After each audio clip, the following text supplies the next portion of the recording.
Well, hello there, and welcome to That Fantasy American Football Podcast with myself, the Commish, and my two sun-kissed co-hosts, the Statman and the Fantasy Villain. How are you doing today, lads? How you doing there, Commish? Doing all right. It might be the off-season, but it's not the off-season. It's been great. There's plenty going on. How about you, Villain? How are you? I see you wearing the classic 1996 Villa shirt there. 1994. Thank you very much.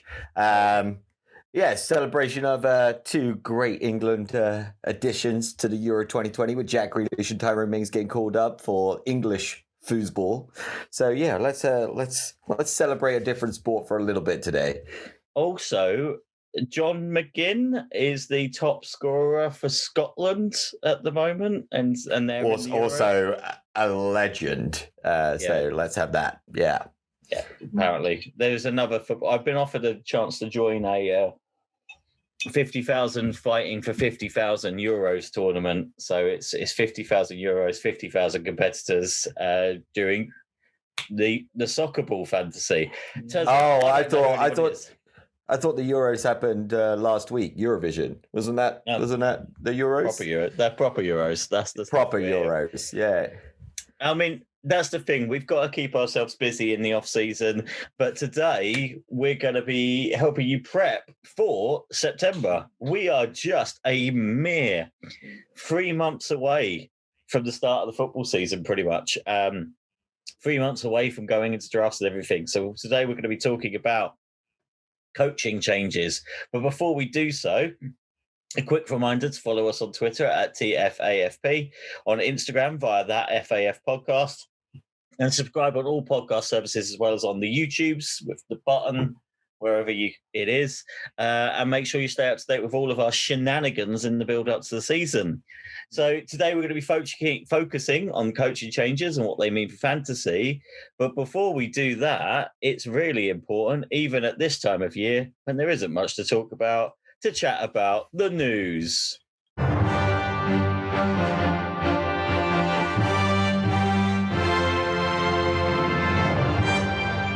And believe it or not, I've found some news to talk about. There was Corey Davis's injury, but I worked out none of us care.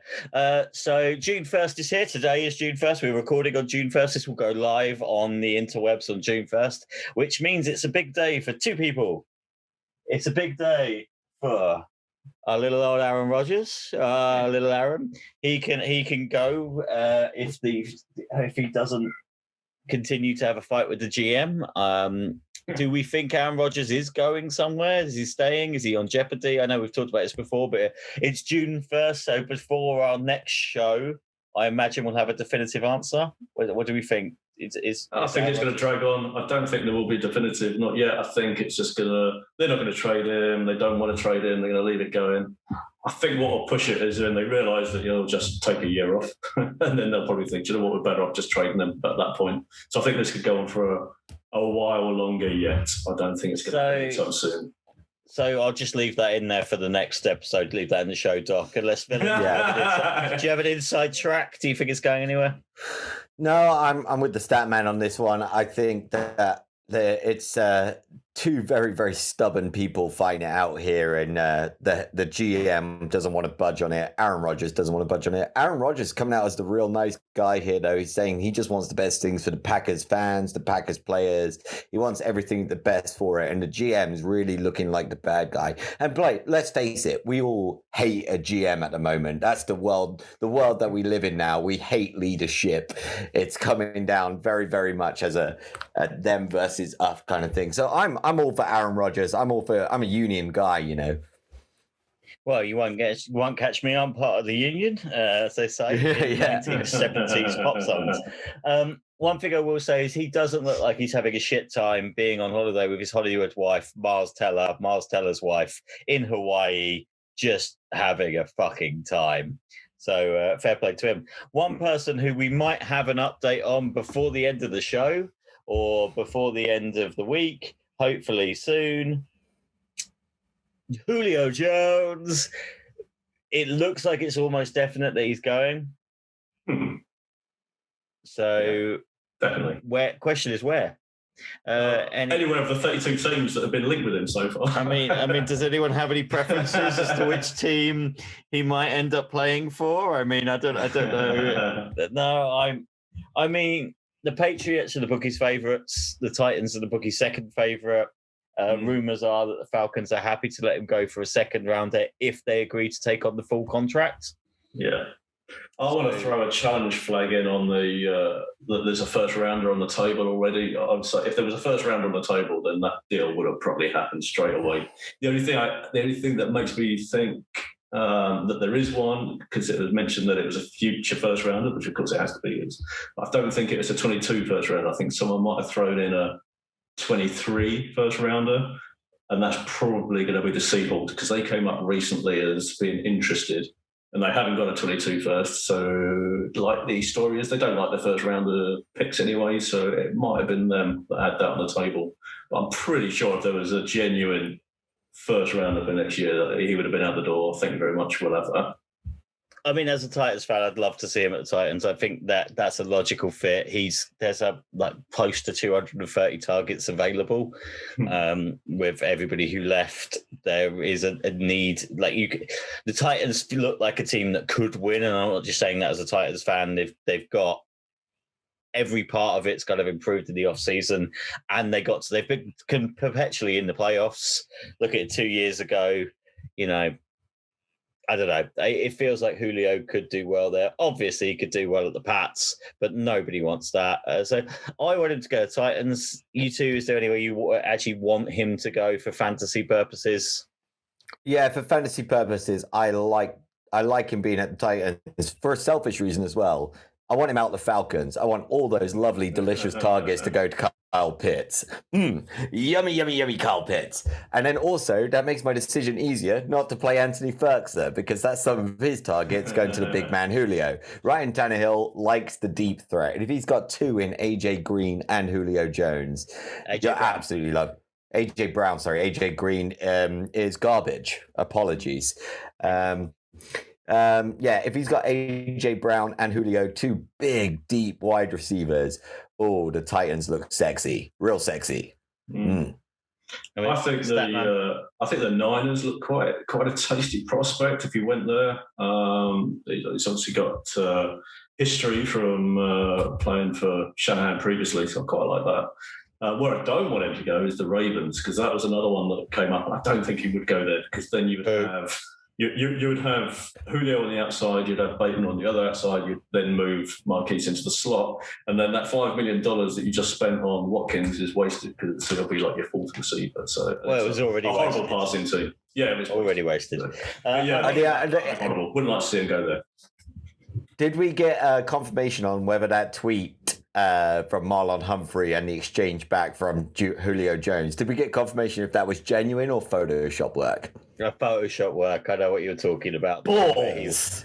I want to go. So I don't want to just watch my quarterback run around. Yeah, that was not true. And then choke in the first round of the playoffs. Yes. Yeah. No. I mean, I'm just pulling up the odds. I kind of like the Chargers would be a good destination for him. I don't want to see him at the Colts. For many reasons. Their quarterback's a big pile of shit. That might be one of them. Quarterback's a big pile of shit. I want to see what Paris Campbell could do this year. I want to see what Michael Pittman could do this year. But it seems to be basically down to 4 teams, but it could also be down to every other team. Pats are plus 150, Titans are plus 200, Rams are 49ers plus 500, Colts Chargers plus 800. And the Ravens and the Jags are plus 900. So, I don't know. Hopefully we'll know by the end of the show. It's the reason I'm not turning my phone off. Also, somebody has just given me a nudge to see if I'd be willing to trade a player in Dynasty, and I can't not look at trades. Nice. Speaking of players in Dynasty, if you are a Philip Lindsay or a David Johnson owner, you're probably feeling slightly more suicidal today, because Rex Burkhead has just joined the Texans because they hate DJ owners. So it's just what is that now? Ingram, Lindsay, Burkhead, David Johnson, I think and Duke Johnson. No, Duke's gone. He's gone. Has he? Yeah. Oh, bummer. What a shame. I thought he was going to get his name, but they didn't take Carlos Hyde back, did they? No, Carlos Hyde is at I don't know why I was doing the final. Jags. Jags. Carlos Hyde's at the Jags, but I was going to suggest there was one other running back. There is something. He is Dontrell Hillard. Yeah, don't care. Dontrell Hillard is there. Yeah. Wow, that is mucky though. Once again, is this our regular warning to stay away from the Texans in fantasy football? Yeah, especially if you're a masseuse. Yeah, exactly. And that's enough of the news on that note. So today, as I said, we're going to be talking about the coaching changes and what they mean for fantasy football. 3 months till the season, this is where you've got to start doing your deep dives and think, I like Julio Jones. What happens if he stays with the Falcons and their new offensive coordinator? What does Urban Meyer mean to James Robinson? What does Robert Saleh mean to the Jets? What does that funky music that's playing on one of your guys' computers mean for everybody? I don't know. I've got a feeling that someone just tried to connect something onto the Crow. Let's move my home hub. Let's remove that. There was just a so what's these players, what's these coaches mean? What are their tendencies? What can we tell you about them? And we're also going to have a look at the OCs, and we're going to start with the full changes. And I'm going to start with Arthur Smith, the ex-Titans OC. His dad created FedEx. His sister made the Blind Side movie. So what does that mean in terms of play calling? What tendencies have you seen from him? Arthur Smith, what do you boys know about Arthur Smith? Well, it's definitely going to be a run-heavy attack. He likes consistency in the ground game, and he loves to use the tight ends, heavy usage there. The passing attack is going to be all about trying to be efficient and volume, which is going to be really interesting going to somewhere like the Falcons, where Matt Ryan used to sling it all over the place. So we're having some slight technical issues where the Icelandic Eurovision pop song. I have no idea where it's even freaking playing from. Honestly, I don't know where it's playing from.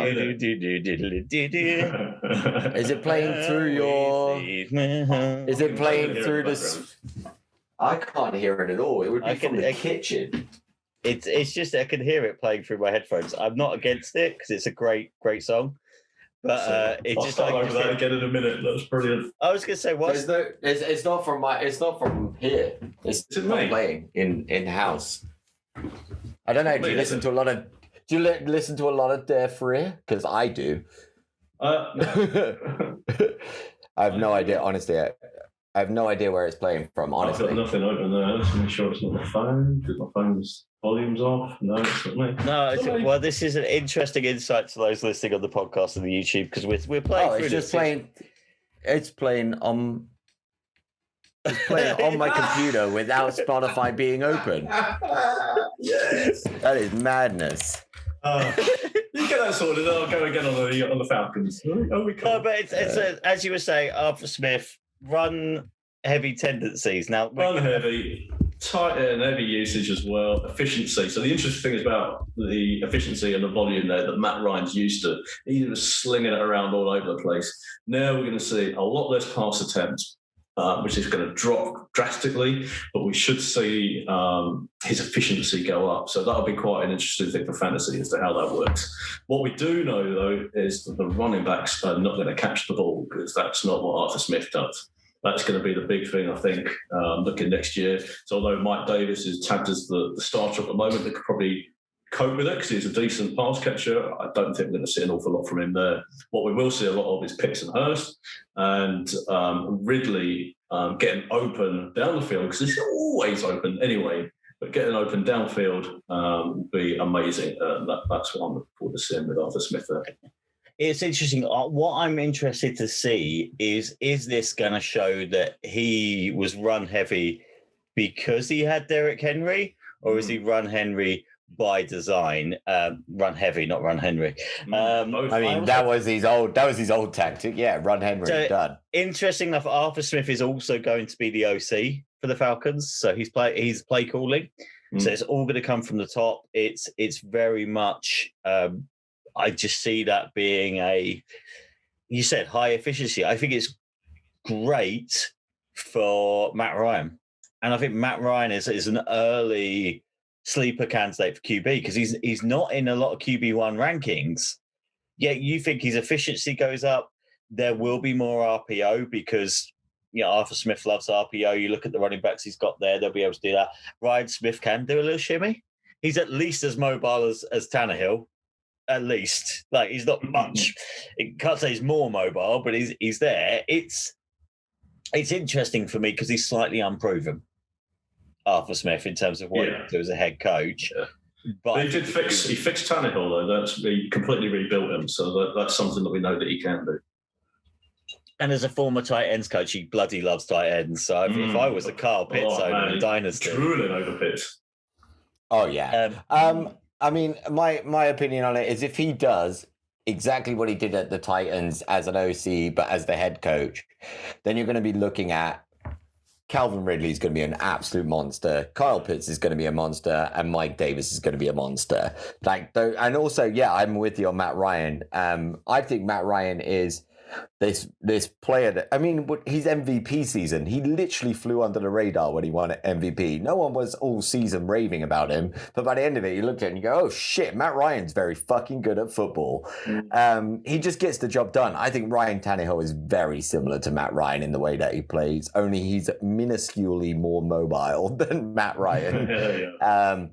So I think Arthur Smith's going to have a really good time. The defense looks like it's shoring itself up a little bit as well. So I think the Falcons, I think that division is real sexy. And I think the Saints could end up at the bottom of it this year.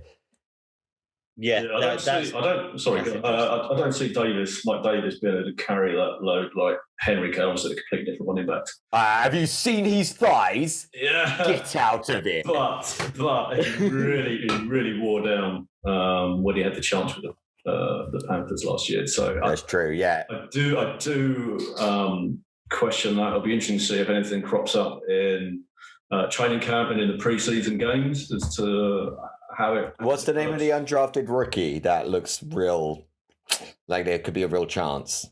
Herbert. Is that the undrafted rookie that Hawkins? Jadeveon. Is it Jadeveon? He's quite a quick guy, but he wasn't great after contact. He normally went down on the first hit. So I'm not sure we're going to get there, but he's pretty quick and mobile. Mm-hmm. Yeah, it's interesting because I kind of see him being quite tricksy, almost like a Tavon Austin style player. There wasn't the only kind of comparison you could really put on the Titans would be a Khalif Raymond. Maybe he kind of just did a little bit of everything. So that's interesting to see what he brings there. Whoa, right, Dan Campbell, calm down. We're going to talk about you now. Whoa, Dan, behave yourself. Dan, we're big on Arthur Smith because Arthur Smith's a football guy, but no guy's more of a football guy than Dan Campbell. He's going to bite your fucking kneecaps off. I'm surprised he hasn't invaded the podcast to go, hey, talk about me, Dan Campbell. The guy is certifiably insane. Completely. I do not know what that means in terms of his process. So what do you guys know about Dan Campbell? I've done a bit of digging on Dan Campbell, but there's not a huge amount there. Statman, what you got? So, he is obviously a tight end coming out of the NFL. Interestingly, he did get a little bit of a period where he took over as head coach for the Miami Dolphins a couple of years back, and then he's been the assistant head coach at the Saints. But he is proper old school smash mouth. The fact that he's a tight end means that they're going to go run heavy. It means that they can utilize the tight end, so TJ Hawkinson owners. Woohoo! You should be looking forward to that. The O-line is an absolute strength of the Lions anyway, compared to everything else that's going. And when you bring in his OC, it's not so much about him, it's about the OC that you've got there, Anthony Lynn, who is all about the running game as well. So you start looking at the likes of DeAndre Swift. He likes the zone concept for running, so that's outside and inside. It should be perfect for Andre Swift. Jamal Williams is in there now, and then Todd Gurley's on the reports of maybe coming in there as well. So running game is what they're all about. It'd be interesting to see how they develop the passing game. I think Len will just develop it to the quarterback. So whatever Goff kind of likes, and I've seen some reports that they've been in discussion about developing the playbook together as to what suits Goff. So I think that's quite interesting. Try and make some kind of passing game work with what he's comfortable with, but it'll be all focusing on Hockenson. I love Hockenson this year. I think he's going to be nudging the elite of the tight ends. It's actually interesting. So before I throw it over to the villain, he was the second for Sean Payton for a while. So he's obviously got that in there. But I think he, like Arthur Smith, is pretty much a new school, old school. It's that kind of thing that you're getting. It's going to be the run game. It's going to be those tight ends, simple passes. It's going to be matriculating the ball down the field. It's not going to have a lot of flashy stuff in there. He's not blessed with a mobile quarterback. There's going to be a lot of pocket stuff. There's going to be a lot of ramming it down the throat. That's why you have Jamal Williams and Swift in there to kind of do that tandem. It's why he got so excited to have Sewell fall to them, because I think that does strengthen the O-line. You look at their wide receivers the wide receivers they drafted, Surratt and Amon-Ra St. Brown. That's Jesus the one. Hold on. Amon-Ra, they're both they're gonna be one of the most physical teams in terms of size when they come out to it. I can see Tyrell Williams and Perryman struggling to make the team because they don't have that attitude. Amon-Ra seems like he went in to see Dan Campbell and he went, I'm going to buy some kneecaps. Oh, God, I want you to buy some kneecaps. God, I'm here to buy kneecaps. It was that kind of, they've got that kind of dog mentality. And Anthony Lynn seems like the perfect balancing act to psychopathic Dan Campbell, because he's so kind of calm at all times, probably when he should have panicked more at the Chargers. But I don't think it's going to be the most exciting offense, but I do think probably a similar thing of what you're looking at. It's almost the Falcons light potentially next year. Just might be a little bit dated, I think. That's the issue I'm thinking of. It might be a little bit too old for today's NFL. Maybe not quite. I don't see them winning a lot of games, no. No, I don't. Villain, anything to add apart from you're looking forward to watching Dan Campbell just be Dan Campbell? The thing I like about the things I like about the Detroit Lions is they've got players for the position. They're not looking for anything jazzy and exciting. They want wide receivers who are wide receivers. They've got a tight end who's a tight end. They've got a quarterback who's an old school quarterback. He literally doesn't want to leave the pocket. He wants to stay in there, pass the ball. They've got Jamal Williams, who's an old school bruiser of a running back. And then the only sexy player they've got is DeAndre Swift, because he can do the run, he can do the passing. I don't think they're going to rely on that so much. I think it's all about protecting Jared Goff so that he can get the ball out to the weapons that they've got. I think it's going to be old school football. It's going to be like John Gruden's going to be watching it instead of pornography. That's how old school it's going to be. Because John Gruden loves a bit of old school. Do we know who the fullback's going to be yet, guys? Yeah. Pretty important. There's got to be one in there somewhere. Yeah, it's just, I don't think it's going to be sexy. I don't think it's going to be fun. And I don't think they're going to get more than 5 wins. So that's the thing. I think with Arthur Smith, you're getting an RPO offense. You get which prides itself on efficiency. With Dan Campbell, you're getting an old school kind of attrition style football. I think that's what you're going to get. They're going to win the game in the trenches, guys. Win the game in the trenches. They're gonna run it 3 times on goal and 1, or 1 and goal, or whatever it is. That's their ground and pound. I think the real issue is going to come down to when a special teams call gets played and Anthony Lynn starts getting PTSD and starts like freaking out. It's like, special teams? No, anything but special teams. So what's interesting is they're going to be two very NFL-y teams. The next coach I want to talk about is a star of AEW's Double or Nothing wrestling event that took place this weekend, Urban Meyer. Nothing to do with the son of the owner of the Jags being the owner of AEW and then playing in their stadium or anything like that. But yeah, Urban Meyer passed his clipboard over, and Chris Jericho hit MJF with a laptop that was obviously not a prop laptop or anything.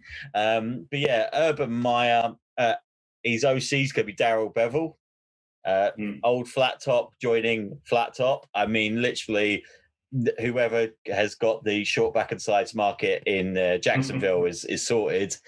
I think the first question before Statman can tell us a little bit more about Urban Meyer. Just generally, finger in the air, are we excited about Urban Meyer in the NFL? Because I was a little bit, and now I'm not. I don't like it. Sorry, if I'm not, where do I put my finger instead? That's to get where the wind is blowing. I'm not. It looks like he's bringing a college system into the NFL, and he's literally just packing his roster with weapons with no fucking plan. At one point, the rumors are he's going to go for 3 quarterback systems on some plays. Oh, eat a dick, Urban Meyer. That sucks. No one wants that. No one wants that at all. You just drafted the best quarterback to come out of college since Andrew Luck. And you want to sometimes split plays with a guy with a fucking mullet and a guy that's been playing baseball and loving Jesus for the last 6 years. Oh, fuck that shit. I'm not excited for Jacksonville. I hope the experiment implodes, and I hope they win no games this season, because Urban Meyer seems like a piece of shit dude with a piece of shit system. And you know what would happen then? Daryl Bevel would become the interim head coach, and you know who that's good for? Give me James Robinson. Daryl Bevel will be like, Travis Etienne, I know you're a fantastic running back, I know you can catch it, but I like the cannonball that's James Robinson. I'm going to put him on the field, and every single play is going to James Robinson. Yeah, it's. I don't know. Do you want to talk about his tendencies, Statman? Do you know what? I'm kind of with you. Initially, I was quite excited about this hire. But then I got kind of a little bit perplexed with what he's doing. I mean, you mentioned it there with ETN doing the whole of OTAs as a wide receiver. You think, okay, he's a receiving running back, but you're not going to use him as a running back? That's all a bit weird. And then the way he's been talked about it, draft him in the first round, and then he's going to be our third down back and stuff like that, which you just kind of take it with a pinch of salt, really. And then bring it in Tim Tebow as well. So there's stuff there that's just a little bit perplexing, isn't it? Bring him as a tight end, then try and use him a little bit like Taysom Hill. But the history of it, I mean, we know Mize, he's a college legend. He's had health issues and some scandals that he's already bringing in. So he's come out of retirement to do it, tempted, I think, by Trevor Lawrence. The fact that he's in Florida, you're going to get the comparisons with Nick Saban that came out. He was another college legend, came in and completely screwed it up and then went back to college again. Is that going to happen to him? I don't know. He's more about evaluating, developing, recruiting. That's kind of what he does, as opposed to all the play calling. The sort of system he brings in is more of a 4 receiver, RPOs, read options, and all of that stuff is going to be great if it runs it with Lawrence. He's got his running mate in Travis Etienne, so between them, they're going to understand it and they're going to be able to do it well. But then the odd thing is that he's hired Daryl Bevel, who's completely outside of his tree. There's no connection there at all, apart from the fact that Bevel's got some NFL coaching history, has got that experience, which is quite useful. So you'd expect that Bevel is somehow going to have to create a scheme that brings in sort of Meyer's tendencies and his vision and scheme that he wants, and they've got to mould it together. So that's going to be a little bit clunky, I think, to see how that actually develops. I think it's going to be quite interesting. Do you know what I think it is? Yeah, I think it's the meme of Charlie from It's Always sunny, trying to figure out who it was that was stealing. Was it stealing the post in the postal room? That's what I think Urban Meyer's playbook looks like. The team's going to be completely confused. I also have a feeling Tim Tebow is not going to make the team, and he was only brought in to be the top 5 selling shirts on NFL.com. It doesn't make. And then as soon as everyone in Florida has bought a fucking Tebow shirt so they can wear it to their mega churches, they're going to drop him. Yeah. What I do like for fantasy, though, is that he's into his design quarterback runs, and Trevor Lawrence can run it. And if you are a running back owner from the Jags, forget it, because he's going to get all the TDs. He's going to vulture them all.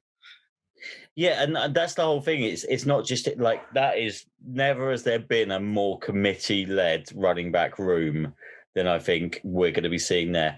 I just think there's a college coach. Like, it's gone. I keep thinking Lincoln Riley. It's not Lincoln Riley. College coach came in, absolutely looked like he was going to take it by storm, and then turned out to be complete bullshit. And I Chip can't Kelly. remember his name. Chip Kelly. Yeah, that's what I always think. Chip Kelly. Yeah. Fuck that Could guy. be like that. One and done, wasn't he? No, I think he did 2 seasons. 2 years, I think, with the Eagles. Because I think the first season he actually had a little bit of success. Yeah, I think it was the initial, because he was like rapid. They didn't take more than 3 seconds to come up with the play, then ran to the. It was like extreme West Coast fast, offense. Lots and lots of play. Oh, so it was like the slam ball of football. Yeah. Basically, yeah. Totally. Yeah, I love it. So yeah, 2013 to 2015 with the Philadelphia Eagles. That was his record. But yeah, that's the one that always sticks in my head. Just Chip Kelly. And every time someone talks about, because I even thought about it with Ja Rule last year, is whenever Cliff Kingsbury, whenever someone talks about offensive minds, college system, bringing it in, I just think Chip Kelly, just what he did at the Ducks, and then how much he shit the bed in Philly. And obviously Philly fans are so forgiving that they were willing to let it ride. Yeah, really. If I'm a LaVisca Chenault owner, I'd be quite interested with this at the moment, the way it's panning out. Because I don't want to touch a single Jaguar. I mean, I've still got hope on DJ Chark. DJ Chark is the one that I think. Yeah, that's mainly just because I own him in Dynasty. That's where I'm at with it. I'm putting the trade has come in. I'm leaving that to another side. Can you divulge on live? No, not yet. It's being discussed with other owners as to what owners want and what owners want to give, and then we'll maybe discuss it later. So you haven't got any assets. Chargers, Brandon Staley and OC Vince. Oh no, Joe Lombardi. They haven't resurrected Vince Lombardi. Now, this is a very interesting one because on paper, this looks like trash. And I'm interested to know what the Statman has to say about Brandon Staley, the defensive-minded coach, and Joe Lombardi, and what that actually means for, more importantly, skip everything else and move everything else aside. Just what does this mean for Justin Herbert specifically, please? Shall I tell you? Right? This is what it means, right? So Brandon Staley, as you said, young defensive mind. So he's come from the McVay tree, but it's all about the defense. He's actually quite interested on the defense side of stuff because he's come up. That Rams defense from last year were awesome. They designed a way of stopping the modern NFL. So how to stop the RPOs and everything it's a clever scheme. It's all pre-snap and everything, where they'll show a defense that will make them do the RPO a particular way, but they've actually designed the defense knowing that they will counter that way to then have a blitz or something that will completely destroy it. It helps having Aaron Donald and Ramsey on your team as well, but a very clever defensive coach. But it's all about Joe Lombardi for sort of fantasy purposes and for Justin Herbert. And this is where it's really quite interesting. I mean, he was the Saints quarterback coach. He was there for a wee while there. But the interesting thing that I've noticed, I absolutely love Herbert, and I was all in 110% on Herbert for this year. And so I started reading a little bit about Joe Lombardi and what he's going to do. And he suddenly decided that he kind of wants to do some things that Herbert did at Oregon, which included up-tempo, no-huddle offense. That's not so great because, as we all know, when Herbert was at Oregon, he didn't look so great. The fact that he didn't get taken that high, in the draft was because he wasn't that great. He didn't run the no huddle particularly well. He managed to get his stock up in the draft post-season through the combine, sort of the workouts and the pro days. It wasn't from the offense that he ran. So if they start going to that, you look back at the Chargers, they didn't run the no huddle. They did it only 3.75% of the time. And when they did do it, he was 29th in the league rated quarterback when he ran the no huddle. That's not great. So that kind of is a bit of a red flag for me with the Lombardi coming in, if that's what he's going to do. If he's going to start bringing up tempo no huddle, I'm a little bit worried now. I was 110% down on Herbert. Love the guy. Yeah, I'm fully 100% still on board with Herbert. My worry is the defense gets good. Yeah, that too. That's my concern. If the defense gets good, Herbert doesn't need to be the Herbs he was last time. But is it going to be a McVay system? Do we think? Is it going to have, or is it going to be something? He doesn't seem like he's from the McVay school, but he was at the Rams. Is it going to be a bit of a, Wade Phillips system? And that's my Wade Phillips, the mustache. Is he bringing that? Because if he brings in a Wade Phillips system, it could be. I think it's his own one. It's like I said, it's his own design. He's come up with this scheme. They've not named it yet. You know, when they always come up with the Seattle cover 3 or the Tampa 2 and all the rest of it. Whatever he was doing last year has not been named yet, but it's going to get a name because it was genius. A lot of teams are going to copy it. I think they call it the Kangol flat cap, right? If you like. But I was going to say, Villain, what do you think? Don't care, mate. Honestly, don't care. Don't think it's going to be great for the offense. So I'm not excited. Once again, I'm not excited. It's me, Bruce Arians. Look how red I am. It's me, Donald Faison from Clueless. No, it's me, East 17. All of them. For those on the audio, that was quite a hat change I had going on there. So we're not. So by the sounds of it, you're not excited, Villain. So no, I mean, with the defense, then with the defense, I will say one thing about defense: they are going to get better, and that is shit for offense. They are going to get better because they may not have an Aaron Donald, but they do have a Bosa. They do, and a Derwin Jones. Hopefully, he can stone the field. Yeah. So that's what. I don't know. I'm interested in it, but I'm excited. I've kind of saved the one I'm least excited about, the one I'm most excited about for last. There are 3 left to talk about. If Eckler can do there's 3 left to talk about. Kamara, then if Lombardi can get him doing anything that Kamara does, then we're laughing because he can do the receiving side of it. Just if he can get him doing the running side of what Kamara does, then that's going to be a real interesting development. Well, I'm going to move over. I'm going to move over to someone who does have a defined system that they are 100% going to be playing, and that is Robert Salah. Wherever we'll be. We're having a running back committee. Robert Salah. Brilliant. I know. 10 out of 10. I'm 10 out of really 10. happy with myself on that. So Robert Salah, and even just to strengthen the fact that it's going to be a Shanahan system, he's brought Mike LaFleur with him. So the Jets are going to be the 49ers on the East Coast. There's no doubt in that. Even look at the 2 quarterbacks they've got now with Trey Lance and Zach Wilson. Look at the running back setup they've got. Look at the way they've built the O-line. The only difference I can see is the Jets don't have George Kittle. No. Other than that, it's the same fucking team in my eyes. I mean, are you telling me Chris Herndon is not George Kittle? I was waiting for that. Everyone on the Chris Herndon hype train again. Never derailed before.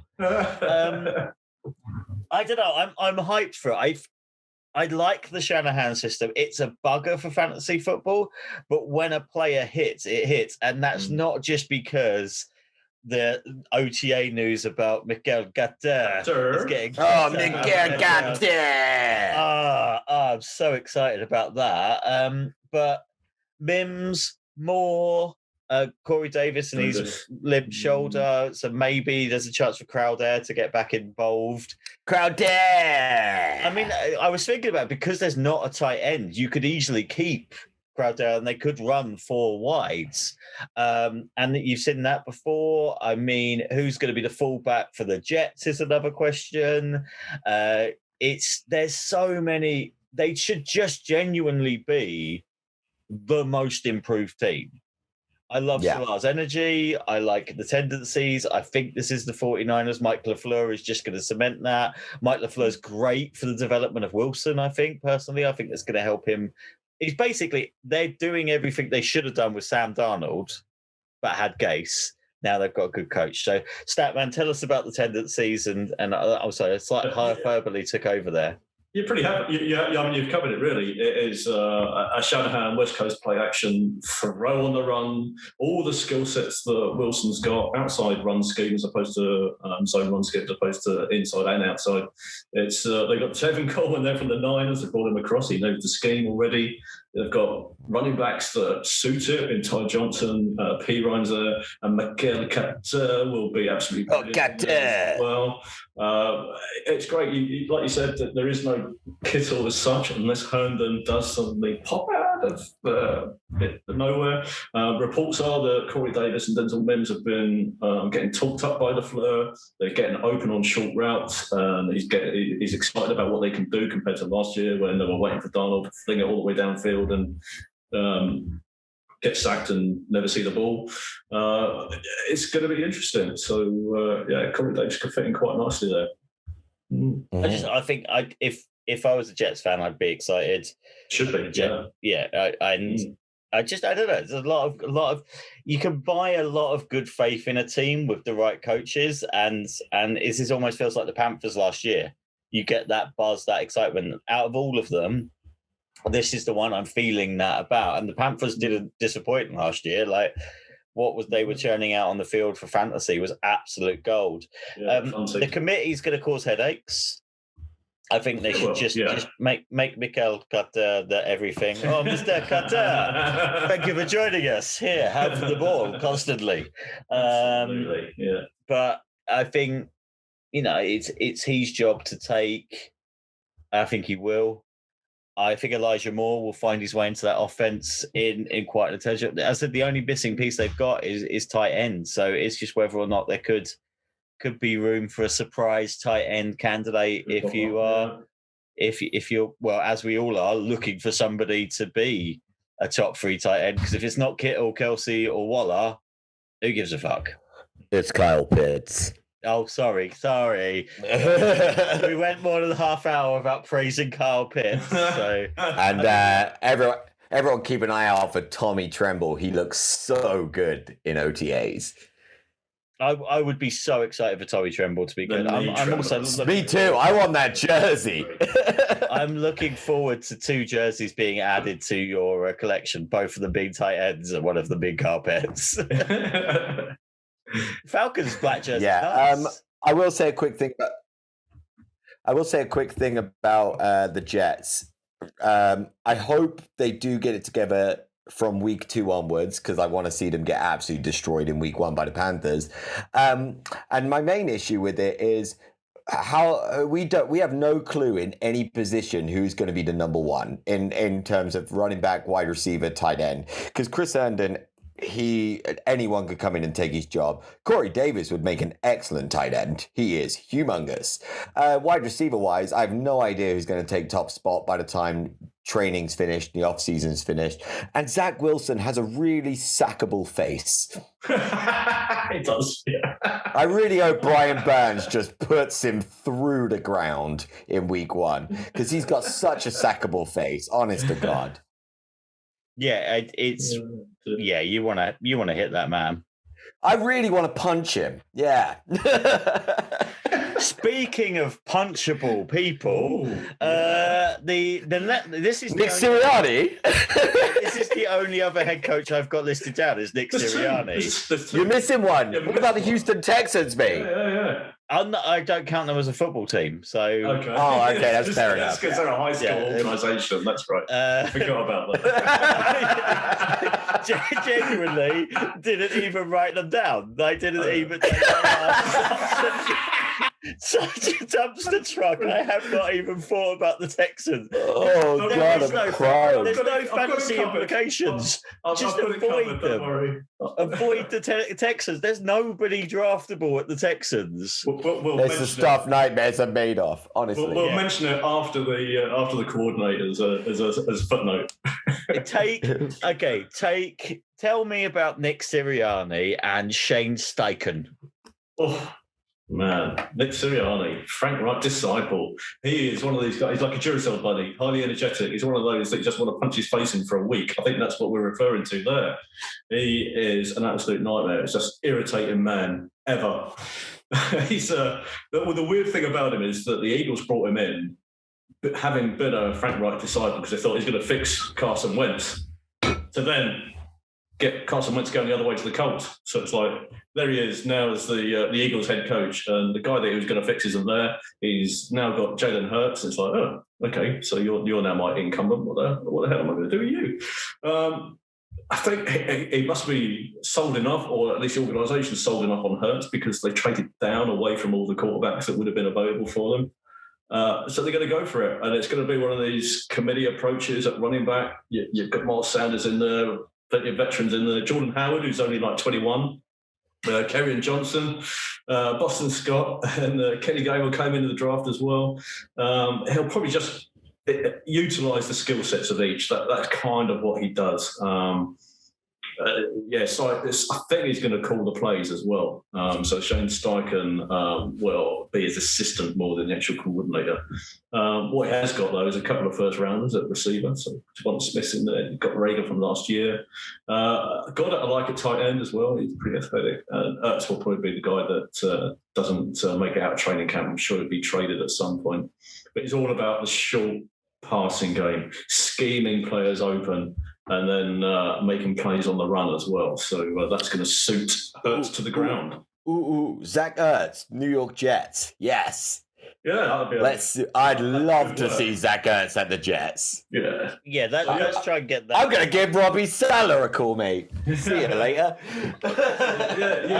Uses the formation. He creates his mismatches for the tight end by how he lines them up in the formation. So that's what he does. So I like Goddard in there. I think that's going to be a great matchup. Not to go back to the Jets, but I'm still annoyed that Hunter Henry is in the tight end at the Jets. Can you imagine that, Johnny going to the Jets? That would have made much more sense. Fecking furious.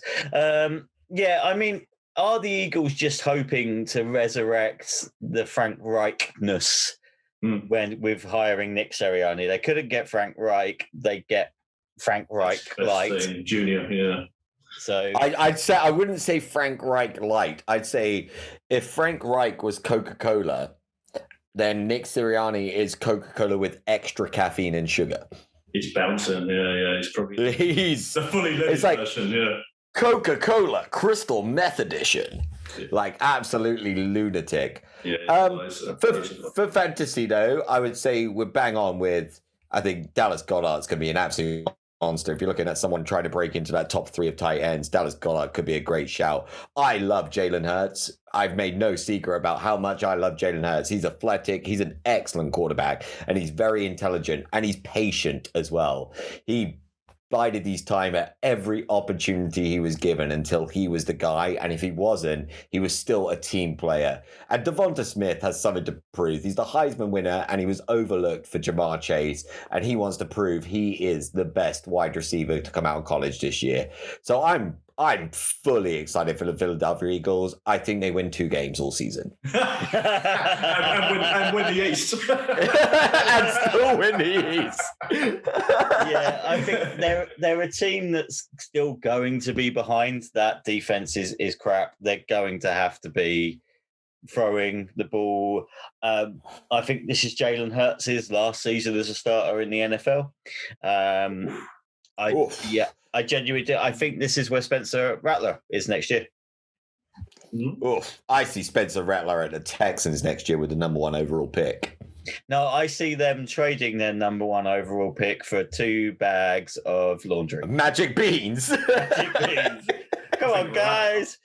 I think Rattler and Tremble are going to be on the same team. Oh, I love that. I've got faith in the resurrection of Sam Darnold. I really do this year. Same. I do as well. I think Sam Darnold's going to have a stronger. He deserves it. Let's hope so. He does deserve it. He seems like such a nice boy, not like that punchable Zach Wilson. Yeah. Oh, I love the fact that he doesn't drink, Zach Wilson. So when his linemen were getting absolutely hammered at the Islanders game, he was chugging a bottle of water. I'm part of the boys too. Yay! Fuck. Ooh, lads. If you're not Taylor Lewan, don't go to a hockey game. Facts. Do you want to talk about David Culley? No, I know. Not even as a slight footnote. Statman, I tell you what, I'm going to go quickly have a look at this trade. I'll be back in a minute. You talk about you. I'll listen. I'll listen. So David Culley, right? He is the player's coach. He is not confrontational. So he's the complete opposite of Billy O'Brien. He was only hired because nobody else wanted the job. Is pretty much the theory. That's fair. I mean, I've actually got the list of who was interviewed. Do you want to read? Do the interview. So who was interviewed? Eric Bieniemy. Excellent choice. Joe Brady, fantastic Panthers defensive coordinator. Jim Caldwell, they were going to give him everything. Head coach, and GM. Yeah. David Culley, obviously. Matt Eberflus, who's the Colts defensive coordinator, phenomenal coordinator. Leslie Frazier, Bills assistant head coach, phenomenal coach. Tim Kelly, Texans defensive coordinator, he was never going to get the job. Marvin Lewis, I mean, they really were digging deep when they pulled out Marvin Lewis from the hat. Josh McCown was interviewed for the head coach job, and Brandon Staley. It's crazy. Nobody else wanted it. He pretty much ended up with it. And after 27 years of being in the NFL, if you're going to get offered a head coach's job, you're going to take it. He looks old and frail. He's off the what has got going for him is the fact he's off the Andy Reid coaching tree. So he's been with him for years, 99 to 2012 with the Eagles as the receivers coach. He went with him to the Chiefs, so he was there as the receivers assistant head coach. And then he's been with ex-Reid assistants, so McDermott at the Bills, he was with Harbaugh at the Ravens before getting this job. He's never been a coordinator, ever. Never called plays. So it's like, what the hell are you going to get? I think it's just someone that is not going to clash with Caserio or Easterby. Easterby's the weirdo. He's that sort of preacher man in the locker room that's only taken over as vice president of ops. It's absolutely bonkers. I think they probably tried to brought him in to try and keep hold of Watson. And there's Pikachu. No, he didn't try and keep Pikachu. But it's like, what's he going to do with Tyrod? This is a nightmare. They left with Tyrod because Watson's not going to be there. I think we're pretty sure that he's not going to play this year. Davis Mills, oh man, is he going to play? Probably not. The running back room's an absolute mess. We talked about it in the news.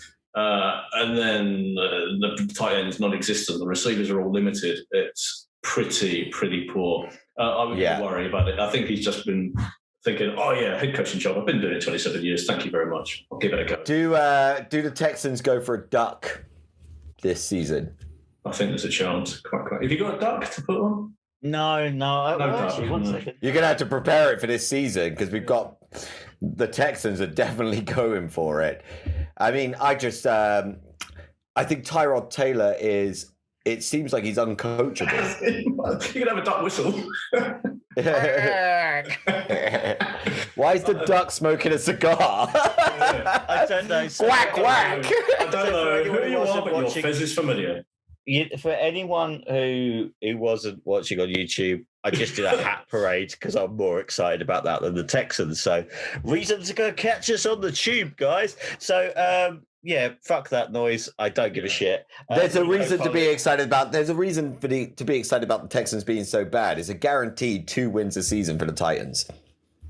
Yeah, I mean, I would take that anyway. Like Nico Collins, could have some. Who cares? OC changes. So I'm going to rattle off the ones that don't make a difference, and then I want to focus on probably the two that do. Titans have shifted Todd Downing. Internal promotion, exactly the same offense.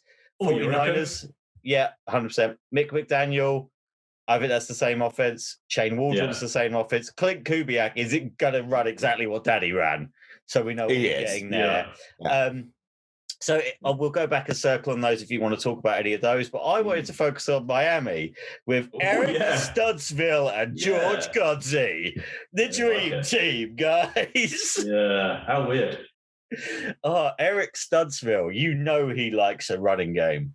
And then Marcus Brady is the new OC at the Colts. Out of all of those, are there any OCs that you see implementing stylistic changes? Yeah. What you didn't mention, actually, Matt Canada for the Steelers. I didn't have Matt Canada on my list. He has replaced Randy Fichtner. He's promoted up from a quarterback coach. But the thing about Matt Canada is he's got a reputation of he's really difficult to get along with. You thought Todd Haley was a bad guy to actually get along with. This guy has a reputation of being just a complete arsehole to everybody. And then he's moved from, he's never had a year. This is the first time he stayed anywhere for more than 2 years, apart from one college I think he stayed at many, many years ago for a couple of years. But he's literally moved year after year after year. He never stays around. He's done pretty well. He's had pretty good success as a college OC throughout the year. What he will bring to the Steelers is completely different to what Randy Fichtner did. It's going to be loads of shifts, loads of motion, so much so that you look at what he's doing on the field and you think, what on earth is going on there? It just looks like a shambles. And then all it is doing is creating mismatches. It is quite clever. I think it's going to really suit Deontay Johnson. Chase Claypool, I think they'll love what's going on there. But one that's really interesting, I know it's going to be all about Najee Harris this year, but one to look out for will be Anthony McFarland, who had his best season under Canada at Maryland, where he got well over 1,000 yards. I can't remember how many touchdowns, but he did really well from under that. I was just assuming that Claypool's going to do better because he's also Canadian. Oh, yeah. Very good. So, very good. He's going to be an interesting guy, that one. Yeah, like that one. I mean, I'm interested in Clint Kubiak because if he does run a Kubiak system, then Irv Smith and obviously Dalvin Cook are gonna have a phenomenal season. Absolutely phenomenal season. I don't know necessarily what that means for the Thielen Jefferson dynamic, but I just think we're getting what we had last year. I think that's what we're going to see. It should be, yeah. It worked. It really worked. Yeah. So, Thielen, anyone you're excited about? I think we've covered all the ones that excite me. I think some of them are a bit blah blah. The new offensive coordinator at Falcons doesn't excite me in any way because his last job was Bears passing coordinator. Well, it means if you've got one wide receiver called Allen Robinson, you'll be fine. So Calvin Ridley is pretty good though, so I guess that's okay. And Kyle Pitts, have we mentioned him? I don't know. You brought up about the Dolphins there, the joint coordinators. What? It's just bizarre. It seems like it's going to be really messy to me. Stootsville's the running game guy because he's a stud. Godsey comes with. I quite like the fact that Godsey's there because he's a tight end coach coming into it. But how they're going to mesh it and the interviews that they've had, they've not shown any clarity about how it's going to work. But at least Shane Gader's gone, who just didn't give a shit that he had a tight end. He didn't even play him. So whoever had drafted Gesicki last year, was that me? Fuck, that was me. He didn't get used, and it was ridiculous that thank God he left, because now you think that the tight end's going to come back into it. They've got about 6 on the roster that are all probably going to be half decent. That'll probably be interesting there. So I think that's an improvement for. I think being in Florida really got to Brian Flores because there's a lot of really questionable things going on in that team. The wide receiver room is completely ridiculous. The running back room's not much better. It's all kind of just, it's fucking weird. Like, it's weird. It's a weird team. So hopefully Brian Flores has a plan, but right now it just seems like the heat's getting to him. You brought up Todd Downing for the Titans. Now, obviously, I've got a bit of vested knowledge of Todd Downing. I think this is one of the worst things that could happen to the Titans because I don't think he's necessarily going to quite stick with that same scheme. He hasn't got a great resume as an OC, which worries me. So he took over from Bill Musgrave for the Raiders in 2016, and the team at that point ranked 6th in offense. They went 12-4, and Carr was an MVP candidate. And he turned that team into a 23rd ranked offense, 25th in rushing, and got fired at the end of the 2017 season. And it wasn't down to player talent. You had Amari Cooper, Michael Crabtree, Jared Cook, Marshawn Lynch on that team. He was just bad. He was very, very bad. But it might have just been the fact that it was a little bit early for him. He wasn't ready to be a coordinator. Time's passed by, so maybe the problem is he's more of a passing game coordinator, and Vrabel's philosophy knows going to be running, so he's going to have to adapt, and I think that's the big thing. He's going to have to adapt. What I do like is the fact that he will utilise the running game the passing game to running backs a bit more. Darrington Evans makes it quite interesting to me. So why I don't think it's changed is listening to what Big Vrabes had to say about it, is it's another John Robinson. So what he did with, obviously we had Mike So we go tight end coordinator gets made offensive coordinator. Offensive coordinator leaves. Tight end coordinator goes in. The only break in that was when we had a LaFleur, which now is just pissing off Rodgers in Green Bay. But that's the system. Todd Downing was there for a year and a bit as the tight end coordinator. It's the same playbook. It's the same play calling. Mike Vrabel actually calls the plays and these big balls. We're going for it all the time. He doesn't know how to think tactically. So I don't see it changing the style of the Titans. Yeah. There's more interesting things happening on the defensive side where they're actually, they've elevated someone to do the play calling on the defense. I just think it's going to be, the Titans have defined their system now. That's the Titan system. You can't really call it the Vrabel system because the Vrabel system is yell at people until they do what you want them to do. Yeah. But it's. I just feel we're not going to see a dramatic change. So it's not going to affect much in fantasy. You're still going to do well with Derek Henry. You're going to do well with AJ Brown. You're going to do well with Anthony Ferguson. And if Julio comes, you'll do well with Julio. And if not, you've probably got a chance for either Fitzpatrick or Reynolds to do. So not to a Julio level, but the system can still support two high quality wide receivers. So yeah, that's interesting to me. I thought there would be more turbulation, if you will, on the OC, but actually it was more interestingly when you went to go look at the DC changes. And I know we don't think that affects football, but the Falcons have got Dean Pease, hands down my favorite defensive coordinator ever. Yeah. So he's going to improve that defense no end. The Cowboys have got Dan Quinn. Woohoo! More 10,000 yards for Dak Prescott to play catch up. I'm so excited for that, especially because wasn't Dan Quinn the team that Dak Prescott put that many points on and they had the comeback on? Yeah, here's my quick thing about Dan Quinn. It's the hands down worst thing about the Atlanta Falcons for many, many years was their defense. So the head coach gets fired and goes to be a defensive coordinator at a team with a guffy defense. Yeah. Wow. Jerry Jones has lost his freaking mind, man. Let's just hope he's a better coordinator than he was a head coach.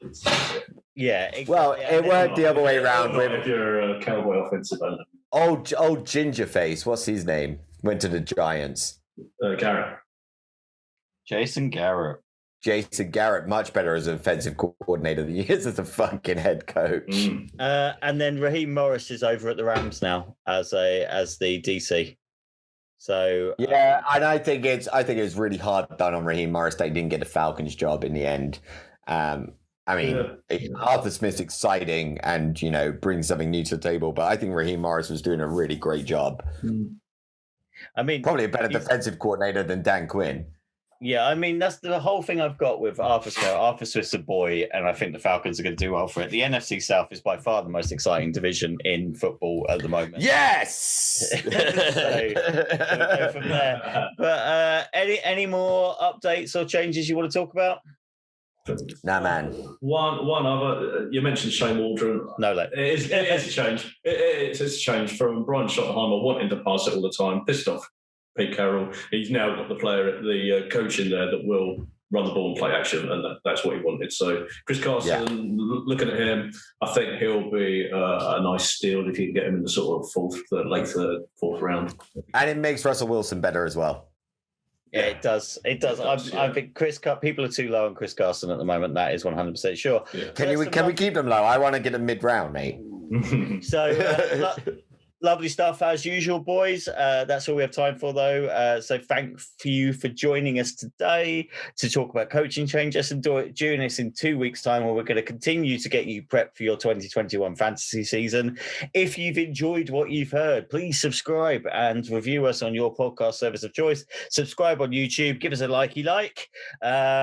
Follow us on Twitter at TFAFP and Instagram on that FAF podcast.